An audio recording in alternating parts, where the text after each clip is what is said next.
Compare చేసి mad బాగుందా లేదంటే మ్యాడ్ స్క్వేర్ బాగుందా అని అడిగితే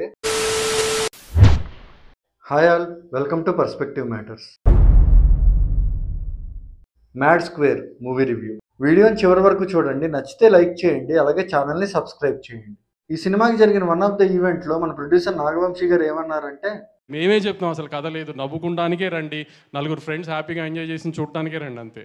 కానీ నిజానికి మ్యాడ్ కన్నా మ్యాడ్ స్క్వేర్లోనే కొంచెం స్టోరీకి స్కోప్ ఎక్కువ ఉంది. ఎందుకంటే మ్యాడ్లో జస్ట్ 4 years ఆఫ్ ఇంజనీరింగ్ కాలేజ్లో జరిగే ఈవెంట్స్ని ర్యాండమ్గా చూపిస్తారు. కానీ మ్యాడ్ స్క్వేర్ వచ్చేసరికి అలా కాదు, ఒక స్టోరీ అయితే మాత్రం ఉంది ఇక్కడ. ఇంకా ఈ సినిమా కథ విషయానికి వస్తే, లడ్డు అనే క్యారెక్టర్కి పెళ్లి సెట్ అవుతుంది. అండ్ ఆ పెళ్లికి వచ్చిన తన ముగ్గురు ఫ్రెండ్స్తో కలిసి లడ్డు గోవా వెళ్తాడు. అసలు గోవా ఎందుకు వెళ్లారో, అక్కడికి వెళ్ళిన తర్వాత గోవాలో ఏం జరిగింది అనేదే స్టోరీ. కాకపోతే ఒకానొక టైంలో ఈ స్టోరీ వెళ్లే విధానం చూసి ఇది మరో కిష్కిందకాండ లేదంటే స్వామిరారా లాగా తీస్తారు అనుకున్నాను. గ్రేట్ థింగ్ ఏంటంటే ఆ షేడ్స్ ఏవి లేకుండా చూసుకున్నారు. ఇంకా ఈ సినిమా పాజిటివ్స్ విషయానికి వస్తే, ఈ సినిమాకి బిగ్గెస్ట్ ప్లస్ ఏంటి అంటే ఇది సీక్వెల్ అవ్వడం. ఎందుకంటే ఫస్ట్ పార్ట్ చాలా పెద్ద హిట్ అవ్వడం వల్ల స్క్రీన్ మీద క్యారెక్టర్స్ ని చూడగానే జనాలు చాలా ఎగ్జైట్ అవుతున్నారు. నెక్స్ట్ పాజిటివ్ థింగ్ ఏంటంటే ఈ సినిమాలో పంచ్ డైలాగ్స్ అనేవి చాలా బాగా వర్కౌట్ అయ్యాయి. అలాగే విలన్ క్యారెక్టర్ చేసిన ఆర్టిస్ట్ ఎవరైతే ఉన్నారో ఆయన మనకు ఆల్మోస్ట్ ఒక వింటేజ్ ఫీల్ అయితే తీసుకొచ్చారు.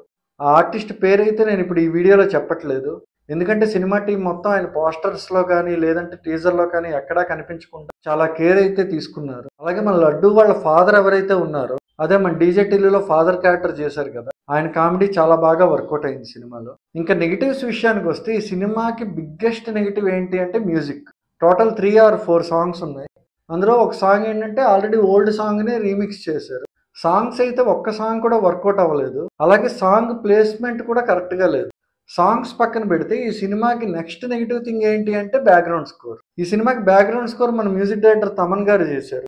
అండ్ ఆ బ్యాక్గ్రౌండ్ స్కోర్ కూడా టూ మచ్ లౌడ్గా ఇచ్చారు. ఇంకా మ్యాడ్తో కంపేర్ చేస్తే ఈ మూవీలో స్టోరీ ఉందని చెప్పాను కదా, స్టోరీ అయితే ఉంది. కాకపోతే ప్రాబ్లం ఏంటంటే స్టోరీని నరేట్ చేస్తూ దాని మధ్యలో కామెడీని జనరేట్ చేయలేదు. బదులుగా ర్యాండమ్ కామెడీ సీక్వెన్సెస్ షూట్ చేసి ఆ కామెడీ సీక్వెన్సెస్ మధ్యలో స్టోరీని నిరికించే ప్రయత్నం అయితే చేశారు. ఇంకా నెక్స్ట్ నెగిటివ్ పాయింట్ ఏంటంటే ఈ సినిమాలో ఎడిటింగ్ అస్సలు బాగాలేదు. ఎందుకంటే కామెడీ సీక్వెన్సెస్లో ఒక పక్క లౌడ్ మ్యూజిక్, ఇంకో పక్క అర్థం కాకుండా పడే కట్స్, వీటి వలన సీన్స్లో జనరేట్ అవ్వాల్సిన కామెడీ ఏదైతే ఉందో అది ప్రాపర్గా జనరేట్ అవ్వలేదు. ఇంకా మ్యాడ్లో లిమిటెడ్ క్యారెక్టర్స్ ఉంటే అవి ప్రాపర్గా ఎగ్జిక్యూట్ చేశారు. ఇంకా మ్యాడ్ స్క్వేర్కి వచ్చేసరికి అడిషనల్గా యాడ్ అయిన 2-3 క్యారెక్టర్స్ ఏవైతే ఉన్నాయో వాటి క్యారెక్టరైజేషన్ కూడా ప్రాపర్గా రాసుకోలేదు. అండ్ ఈ కామెడీ సీక్వెన్సెస్లో వర్కౌట్ అయిన కొంచెం కామెడీ కూడా మనం ఆల్రెడీ గతంలో చాలా మూవీస్లో చూసిందే ఉంది. ఎగ్జాంపుల్ ఏంటంటే ఏదైనా ఇష్యూ జరిగినప్పుడు పోలీస్ ఆఫీసరే పోలీస్ అని అరవడం, ఇలాంటివి. సో స్టోరీని కామెడీ జనరేట్ చేస్తూ నెరేట్ చేసే ప్రాసెస్లో డైరెక్టర్ అయితే ఫెయిల్ అయ్యారు. ఇంకా ఫైనల్గా మ్యాడ్ స్క్వేర్ ఎలా ఉంది అంటే, కామెడీ కోసం అయితే డెఫినెట్గా ఒకసారి చూడొచ్చు.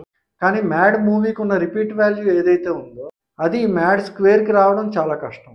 మరొక మూవీ రివ్యూతో మళ్ళీ కలుద్దాం. Until then bye. Okay bye. Video నచ్చితే లైక్ చేయండి, అలాగే ఛానల్ని సబ్స్క్రైబ్ చేయండి.